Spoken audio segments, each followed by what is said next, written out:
Je demande ton intervention divine.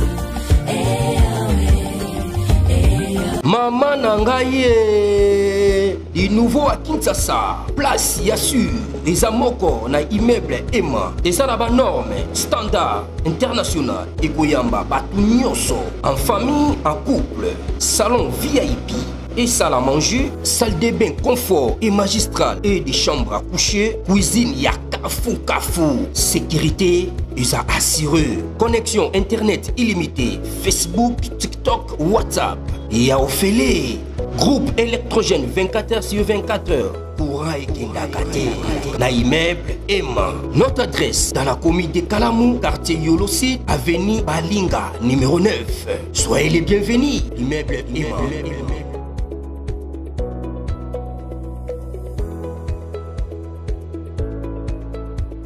Bote bande kobalandi ya magazine d'actualité qui sont chez vous bisika nyonso bozuli baku ya kolanda biso mokolo ya lelo. Nous sommes aujourd'hui lundi le 23 juin 2025. Bienvenue à ce nouveau numéro. Ninezoleka entre Rwanda et l'Ouganda. Kagame accuse l'Ouganda de l'avoir poignardé dans les dos. Alors, qu'est-ce qui se passe? Alors que nous les Congolais, nous sommes là en train d'accuser Mwana Museveni et l'Ouganda. Il y a quelque chose qui se passe. Oyo et Sengeli. Tous à la patient, tous à la vigilant pour comprendre. Avant de commencer, je voulais vous expliquer une chose. Félix a sa naïveté, pe a sa humilité. Ayebi oyo azali kosa. Vous savez, les problèmes il y a Congo, surtout il y a Est, il y a Congo, c'est un problème tellement glissant. C'est un problème oyo, en tout cas, il faut trouver. Il faut privilégier la diplomatie et retrouver la solution moko yamalam. Mais par la solution, on ne peut pas trouver la solution dans le problème au Congo sans aide ya Ouganda. Sans l'Ouganda. Vous voyez, on ne peut pas le faire sans l'Ouganda. Parce que le Rwanda, pour piller le Congo, désorganiser le Congo, pour entretenir les chaos au Congo, avait besoin d'Ouganda. Sans Ouganda, jamais. On s'en lamente. Parce que c'est l'Ouganda, Babunagana, il a besoin de ça. Et puis, Basode Belé, Nabablo Belé, Oyo, Kansenement, tout ça, l'Ouganda a contribué à ma casse. Et puis, je rappelle aussi que, dans le niveau, il y a pays des Grands Lacs. Que Ouganda, malgré on dit que Ouganda Azali pays moko, je sais pas, un pays moko très stratégique, très stratégique, parce que nous sommes en coopération avec Burundi, de permettre les lots Uvira Ezala, de Ezo Bangissa Rwanda, notre rapprochement avec Bujumbura. Et je rappelle ici, Kagame n'a pas plein de sur le banning. Comment le Congo a permettre Ouganda à Kota, à permettre Burundi à Kota Menga à Zolinga Ngate, Bandeko, Tobandawana. So qui na site Kivu, précisément, aux Ana Uvira. Les Congolais cohabitent facilement avec les Burundais. Facilement.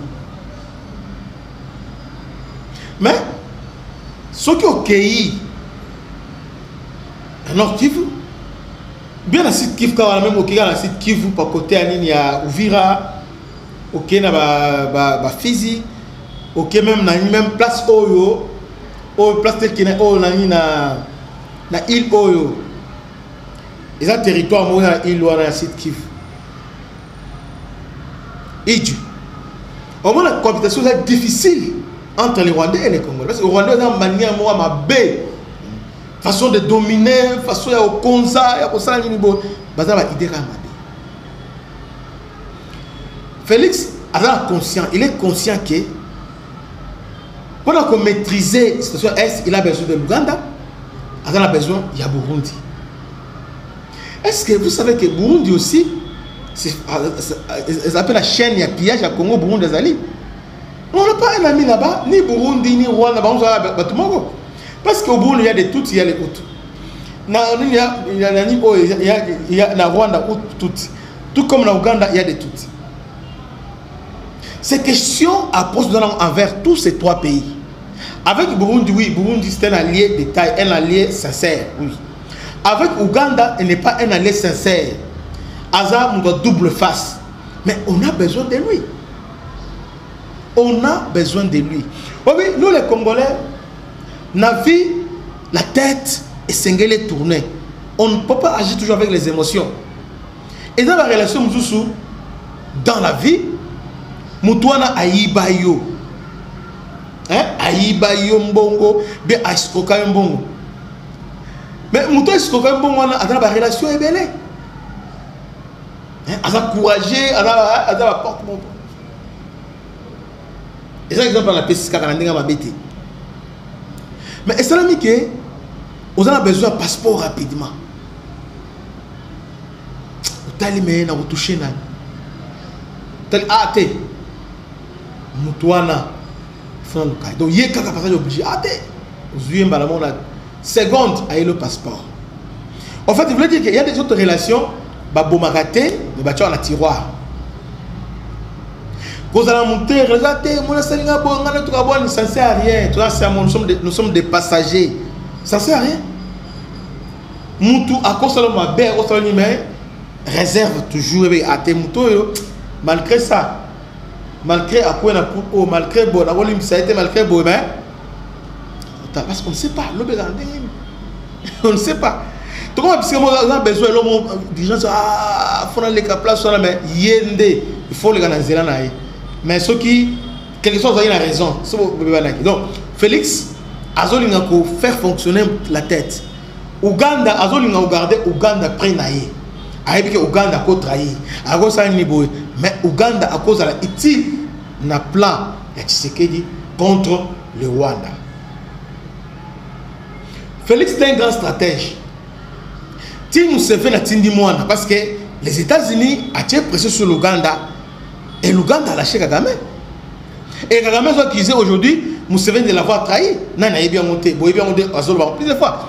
Et moi, Museveni en venant ici, il a expliqué à la présidente Tshisekedi comment avant de avertir hier quand il disait que dans Goma, c'est que vous dites que non, qu'il va attendre un plat boy. Donc l'Ouganda était là à Zobetameli pour vous dire que non, Bokeba. Vous en avez dit 3 jours, vous avez place. Effectivement, ceux qui ont sali erreur, et tout ce qu'il a dit était correct. Il a expliqué à la présidente, voilà. Le président peut asali vous pensez que Azar Penara Liboma, donc les Ouazalendo, moi-même je suis Ouazalendo, président Ouazalendo, nous tous les sommes des Ouazalendo. Et nous soutenons nos compatriotes qui sont engagés au front. Et personne ne peut les toucher. Très bien. Bon, à la montée en Kita. Guerre, c'est l'intelligence. La guerre, on ne la gagne pas avec les émotions. La guerre, il faut surprendre l'ennemi au moment où il s'attend les moins. La guerre, il faut fonctionner, il faut savoir calcul. Voilà. La guerre, il faut lire Machiavel. La guerre, il faut lire Chansu. La guerre, il faut faire fonctionner tout. Il a dit que non, il faut faire fonctionner la tête. Félix aujourd'hui, sur le plan militaire, sur le plan tactique, il avait complètement échoué. Nous sommes en janvier. Et aujourd'hui, comment il a réussi de renverser la paix? C'est parce qu'à faire fonctionner Moutou, à garder 100 fois, à l'habiter Moutou et Sal. Moutou et Sal et Sal. Et puis, il y a les cas. Lorsqu'il a été en janvier, bon, parce que moi aussi, nous sommes analyse en Amingi. Nous sommes le mois de janvier. Pas Ouganda, Bazui Goma. Février le 14, pas Bazui Bukavu. Tant Bazui Bukavu, les bandits sont côté Animi, calcule directement, Bazonga, na Grand Nord.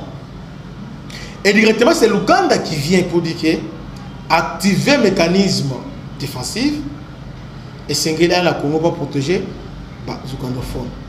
Langage de Mabé ou Alobaki.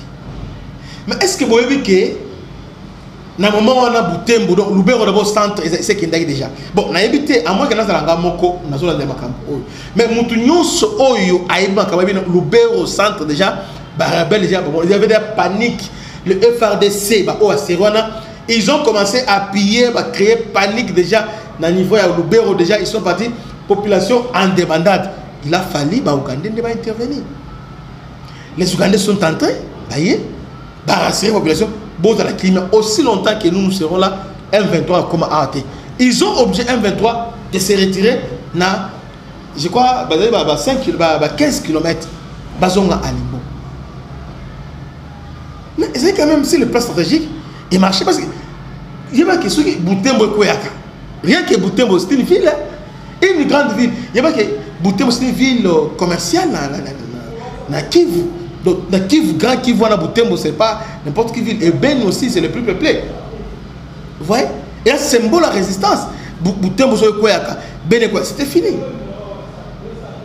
Mais grâce à. Aussi, Félix se disait que ah, Ouganda, Boakissi était Ouganda. Ben, nous avons. Donc, on a réussi au moins à amortir pression Yaba M23.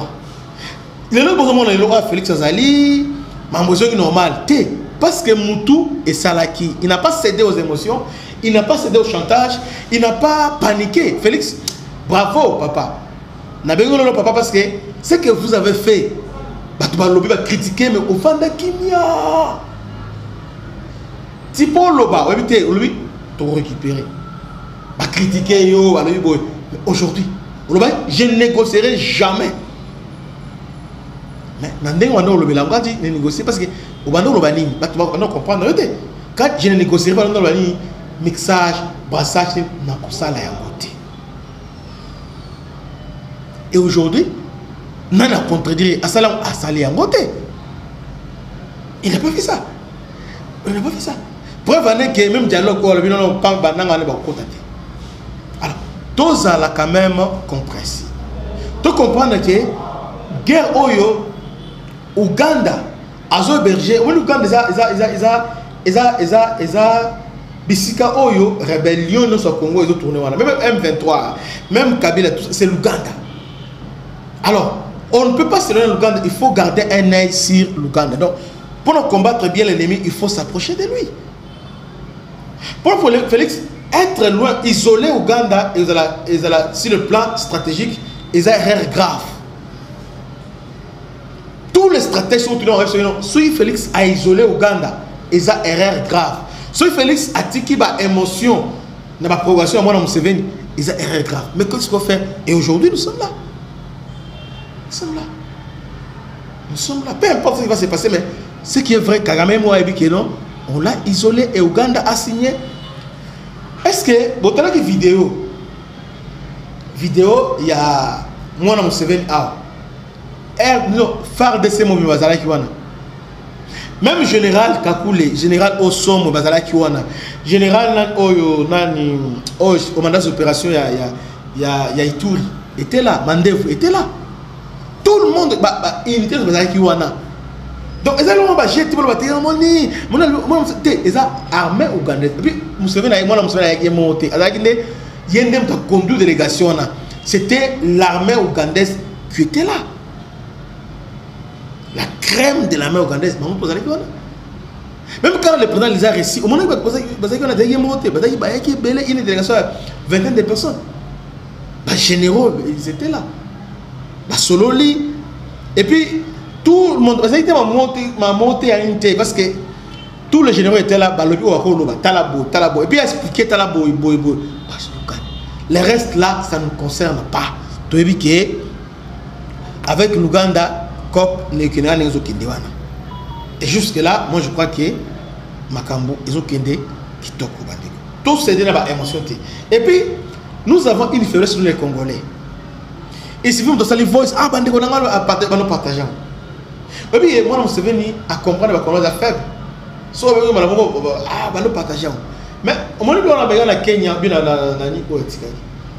nous devons réfléchir. Et à un moment donné, laissez-les. Petit cas. C'est important, c'est belleté, comme si nous sommes bien harmonie. Non. Laissez ça. Petit cas. to juger bango na ba acte. Uganda nazala passe na motema omona mama Uganda sala biso mais na minute oyo tukanyika mboko tango ozali kola mai obeta lisolo ya reke na ngando te ozali la mai oh non obeta lisolo parce que ozana ngando no moni reke za mabe moni mais obosani ki wango za mai reke ko pe ona betwe mgugo ko yana a balusi bato wana. Donc bon c'est là na mai après maintenant ce que la question vrai face na yo quand tu seras en sécurité. Pour le moment Tisiko pendant que je vous parle donc danger zagaga. Arrêtons ça. Arrêtons ça. Tout de quoi j'étais Félix Ayebi et l'oiseau sale. Tout juger le résultat. C'est la fin qui justifie les moyens. C'est la fin qui justifie les moyens. L'Ouganda a choisi son cas et aujourd'hui Kagame plaire parce que l'Ouganda aujourd'hui sur le plan militaire est avec la RDC. Parce que partager l'information. La RDC tout ça va tomber à casser. Tout ça va tomber à casser. Avec que soit salami bo et ça va tout partager l'information. Ah Isabu. Vous faites Museveni oh ya kala na Museveni les andemo. Museveni nous a affaibli. Il est conscient que a affaibli. Il est conscient aussi qu'il a tourné en mode Ayebi ça la lecture en mode Kenya. Ayebi. Donc, j'ai fait cette émission pour éclaircir, éclairer la lanterne congolais, pour éclaircir voilà la précision Yangwana. Donc, l'Ouganda, on a besoin de lui pour mettre fin à la guerre à l'Est. D'une manière ou d'une autre, nous, avec l'Ouganda et aussi comme ami, mais nous devons éviter. Il y a comme ça la guerre, il y a des sentiments. Nous devons garder tête froide. Nous devons contrôler l'Ouganda pour isoler Kagame. Quand tout en Ouganda, quand tout en Burundi, et Kagame est bloqué. Avec Afdel, ils étaient avec Ouganda et Burundi. Aujourd'hui, ce n'est pas le cas. Au moins, Félix a réussi à les diviser. Bravo. Bon, je me limite là. Que Dieu vous bénisse. À la prochaine. Ciao.